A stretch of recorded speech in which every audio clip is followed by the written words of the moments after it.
All right, thank you for staying with us. And this is the second leg of the conversation on the same topic as political parties, jostle for the support of the people.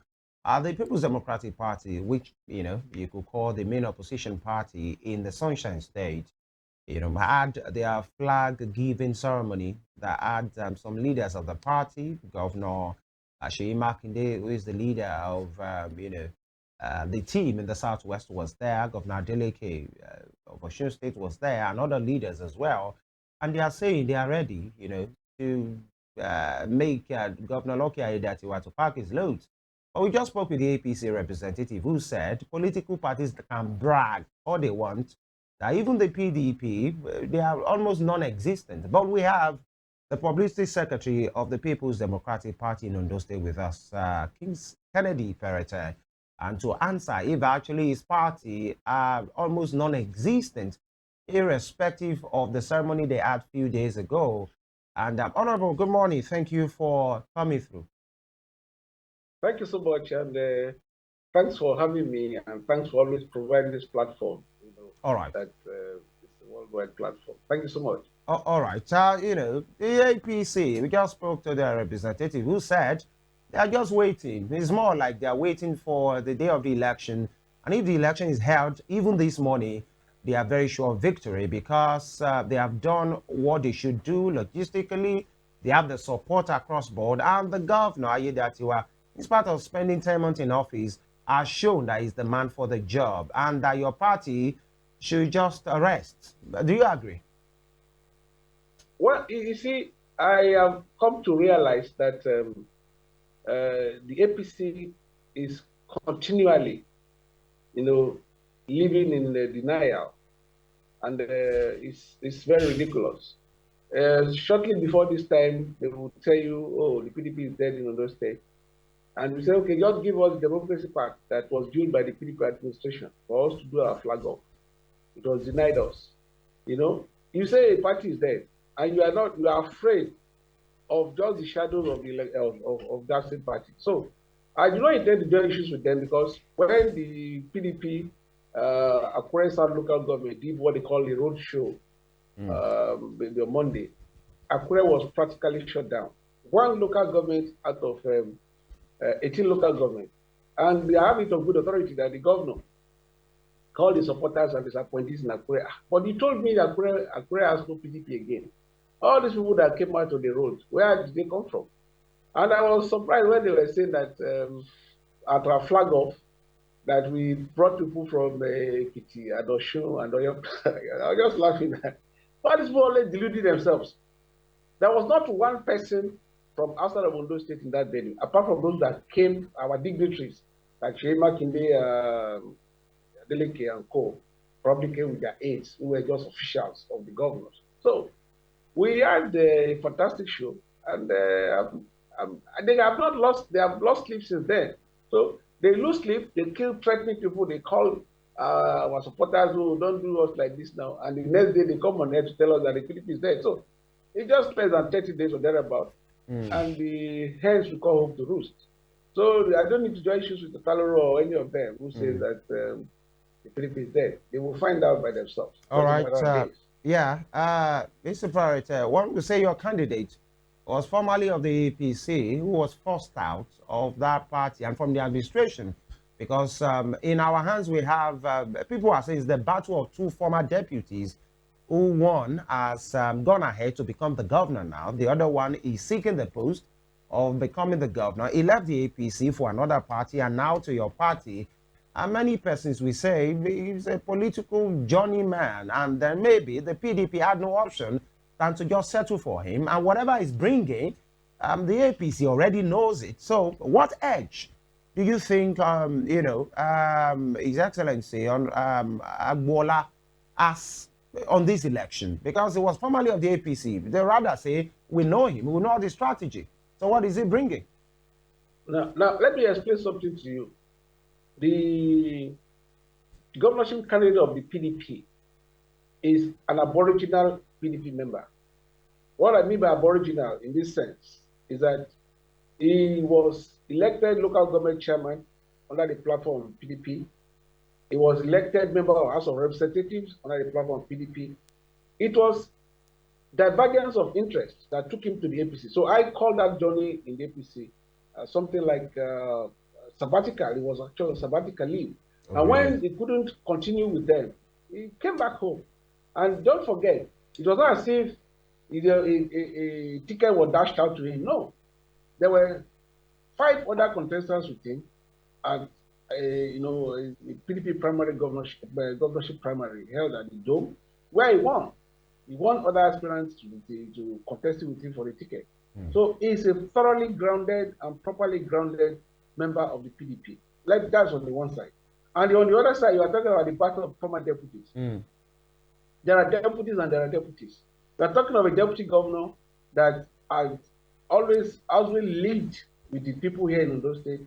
He's a grassroots man compared to another that is just sojourning, so to speak, on the streets of Akure and other places in the state. So we have a governorship candidate that is known to the people, that lived with the people, has always been with them, compared to somebody that people call an accidental governor, because he was shopped for.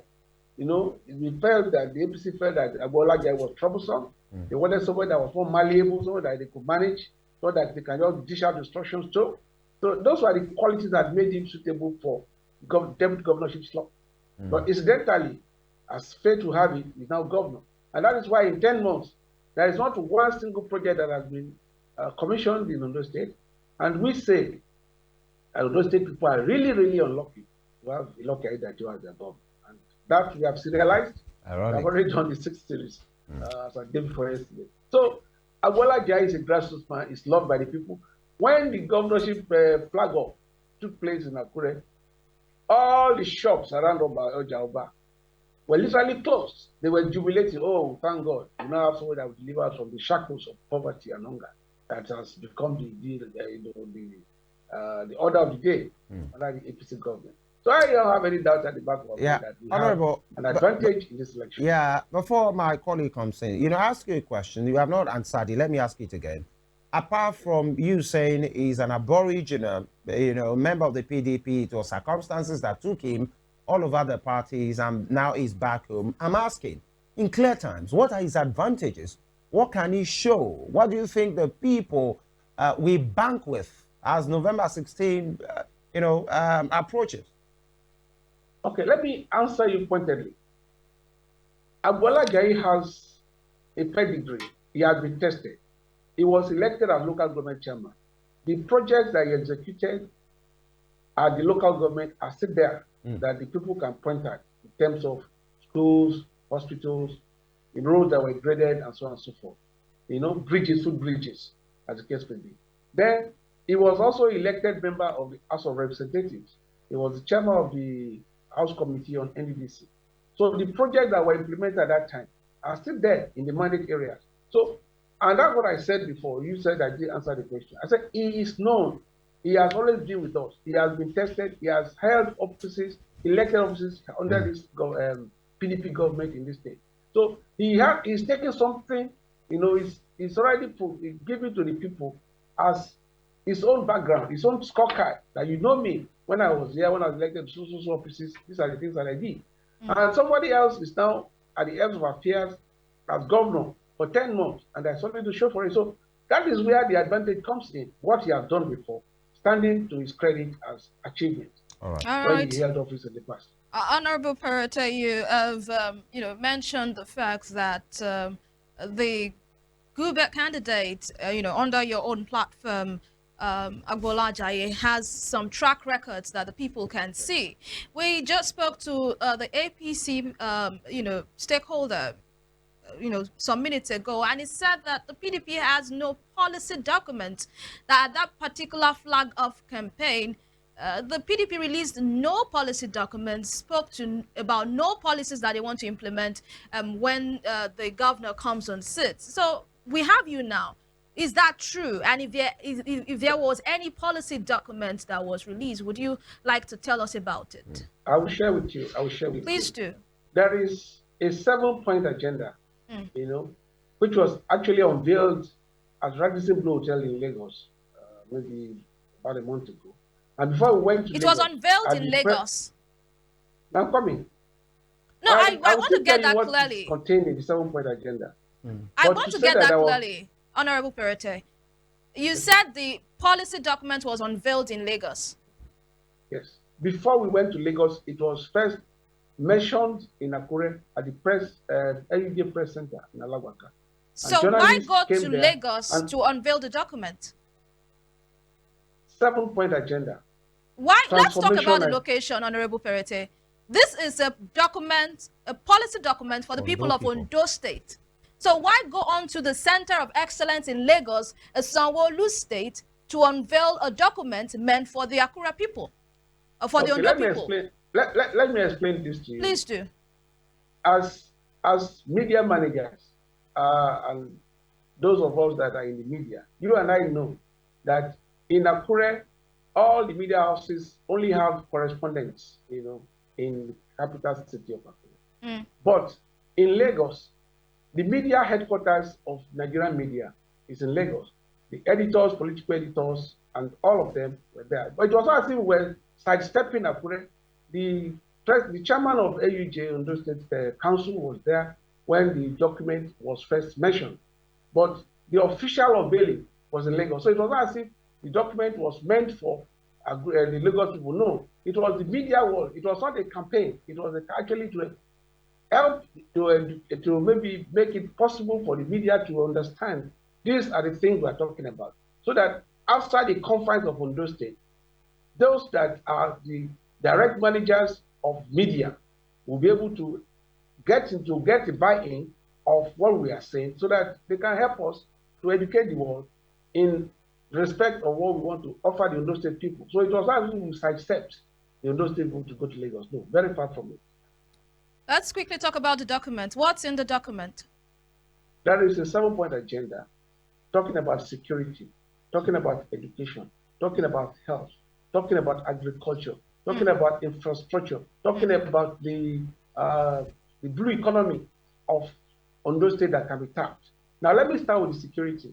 Now, Amateku, which is the local security network, is just sleeping in Ondo State while the people are being raped, people are being kidnapped, people are being attacked in farm settlements, and so on and so forth. So the governorship candidate is telling Ondo State people that, look, there will be a retooling of Amateku such that we deploy modern technology to ensure that if there is an incident that is about to take place or is taking place, within seconds, the location will be identified and action will be taken. So Amateku will be retooled to get, functional, participation in the security architecture of the state to ensure that there will be safety of lives and property in those states. Now, this will also be complemented with equipment and logistic provision for the security agencies apart from Amateku to ensure that the police can do their job more efficiently, the civil defense people can do their job more efficiently, and so on and so forth in the area of security. All right. Now, let me quickly talk about. I won't be able to take all this. Of course, we will not even be able to have you take all of the 7 points because we are out of time.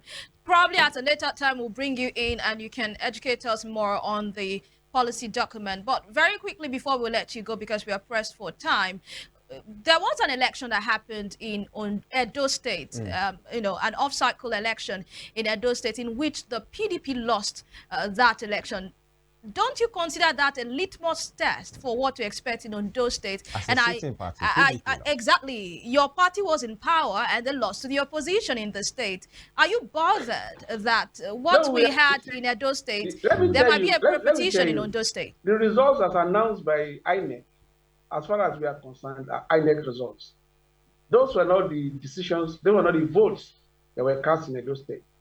The Edo State people clearly rejected the APC. And don't forget, we have our own situation room where the results that were collated in every unit were uploaded. And from our own situation room results, we discovered that the PDP won with more than 40,000 votes in that election.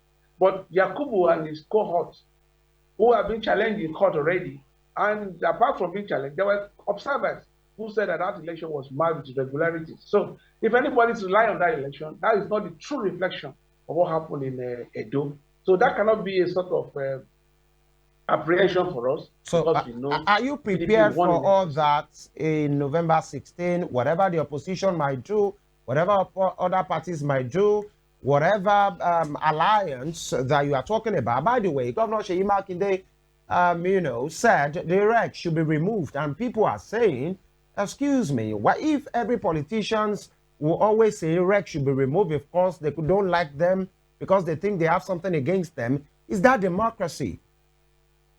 No.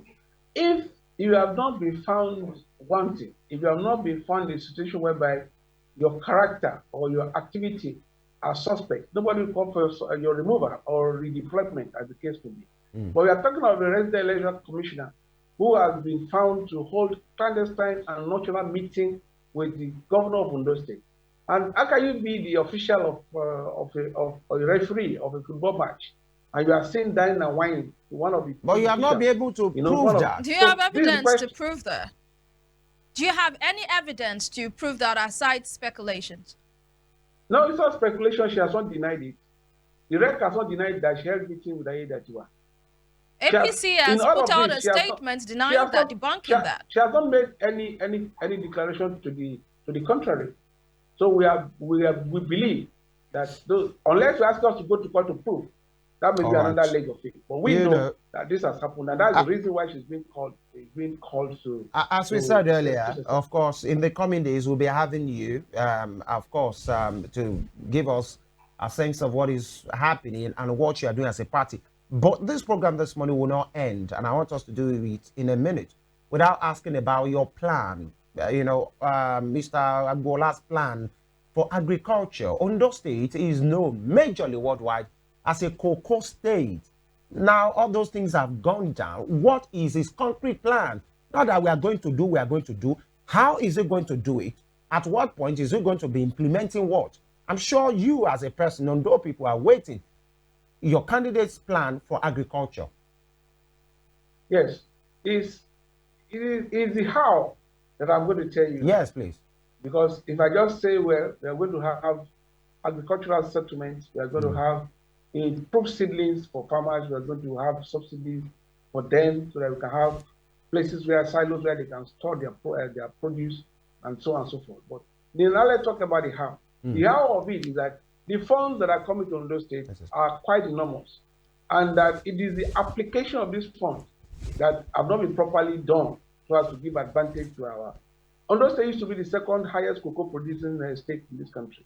Now we are not anywhere, and the farms that people use to produce the cocoa have been sold to Chinese people and so many other people. So this government has clearly misdirected our people, misapplied our funds, and with Agbolah coming to the saddle, a better deal awaits the people of Ondo State, and I can assure you we are going to deliver on all of this. All right, but we want to appreciate your time and take time, not permit us this morning, but in the coming weeks, I would like to have you again in a full length to discuss some of these things for us. Kennedy PERETEI, the publicity secretary for the PDP in Ondo State. Thank you for your time and take, sir. Thank you so much. All right, that will be the length of the program. Today, we interrogate, we speak to the issues the Ondo people has a decision to make. What will make them or mad them. We hope they do the right thing. Femi Ojo's money. I'll be back for the weekend in edition, the TGF edition of Morning Spring. You can catch a recap of this program and other exciting programs on our YouTube channel at Western Spring TV. Stay alive. EVELYN. My name is EVELYN OHIOLEI. Stay tuned for Spring Trends coming right after this broadcast.